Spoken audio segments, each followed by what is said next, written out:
Modern bedding promises warmth with technology, tags, and marketing buzzwords. Yet for most of human history, people slept through brutal winters without electric heating, synthetic fibers, or memory foam, and they stayed alive. The secret wasn't thicker blankets. It was smarter arrangements, layering systems refined by trial, error, and survival, not showroom trends.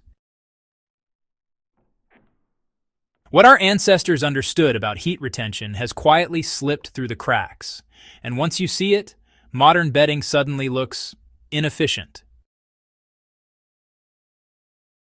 This isn't nostalgia. It's physics, history, and hard-earned knowledge from eras when staying warm wasn't about comfort. It was about survival. Why old blankets work better than you think? The biggest misconception today is that warmth comes from the blanket itself. It doesn't. Heat comes from you. Blankets don't create warmth, they trap it. Historical bedding systems were built entirely around this idea, even if the science wasn't formally understood at the time. Before central heating, people slept in environments far colder than most bedrooms today. Castles, cabins, farmhouses, ships, military barracks, none were reliably warm at night. So people learned to control airflow, compression, and moisture using what they had: wool, linen, cotton, fur, and most importantly, layering logic. Modern bedding often fails because it compresses insulation or, allows heat to escape at the edges. Old systems, on the other hand, focused on sealing the microclimate around the body. The layered blanket sandwich method was key here. One of the most effective historical arrangements was actually the blanket sandwich. This wasn't about just piling everything on top. It was about structure. So, a dense wool blanket went closest to the mattress, acting as a thermal barrier against cold rising from below. On top of the sleeper came another heavy wool layer, followed by lighter blankets or quilts. The key was weight distribution. Heavier layers anchored the system, and lighter layers trapped air. Air is the real insulation. Wool excels here because it maintains loft even when compressed slightly.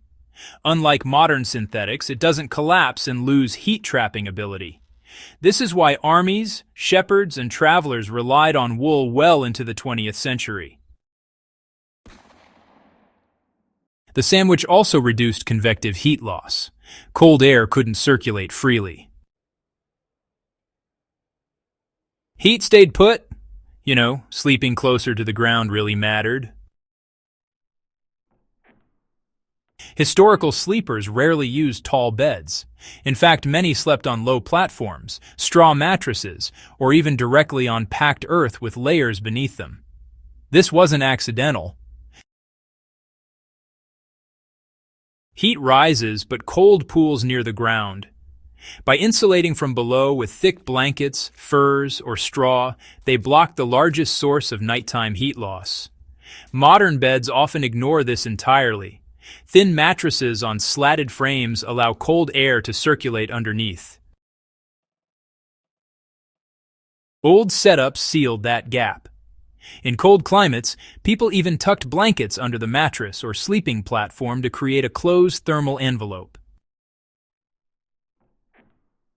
It wasn't cozy, it was effective. The forgotten power of blanket tucking. Here's where things get clever. Historical blanket arrangements weren't loose, they were sealed. Blankets were tucked tightly along the sides and foot of the bed, sometimes layered in opposing directions. One blanket would be folded upward from the feet, and another folded downward from the head. This overlap prevented drafts, which are, those silent heat thieves. This technique shows up everywhere, from medieval Europe to early American homesteads. Even military manuals from the early 20th century describe precise blanket folding methods designed to retain heat during bivouacs. Modern bedding drapes. Old bedding, on the other hand, locked in warmth. The role of moisture control is, honestly, more important than most people realize. Staying warm isn't just about temperature, no, it's about staying dry.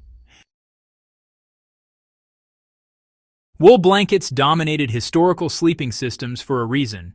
Wool can absorb moisture vapor without feeling wet, and that's a big deal.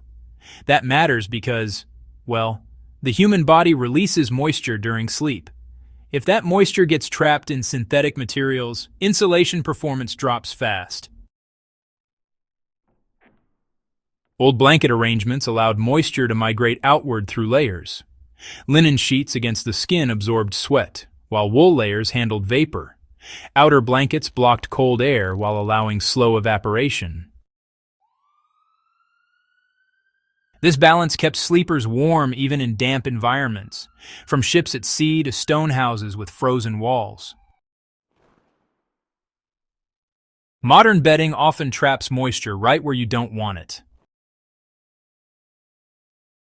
Why multiple thin layers beat one thick blanket. This principle shows up again and again in survival history. Multiple layers outperform a single heavy one. The reason is adjustability and air control.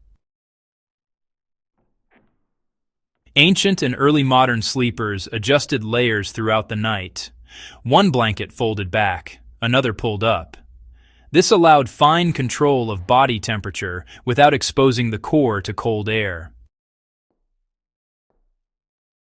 It's the same logic used in modern cold weather survival clothing.